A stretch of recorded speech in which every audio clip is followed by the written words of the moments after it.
প্রথমেই আমার বোতলে একটা তেলাপিয়া মাছ বেঁধেছে। তো মাছটার সাইজ তো খুব বেশি বড় না। দেখুন বন্ধুরা, মানে পুকুরে এত পরিমাণে প্লাস্টিক আবর্জনা ফেলেছে লোকে যে পুকুরের তলায় মাটি কম, শুধু প্লাস্টিক বেশি। তো এতে জল দূষণ হয় ও মাছের গ্রোথও খুব কমে যায়। তো এই ছোট্ট তেলাপিয়া মাছ উঠেছে।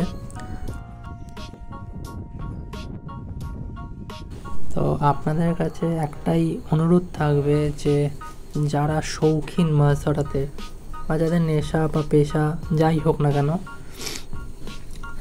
তারা যখন আপনি কোনো জায়গায় মাছ ধরতে যাবেন বা গেছেন, সেখানে অন্তত প্লাস্টিক আবর্জনা ফেলে জায়গাটা নোংরা করবেন না।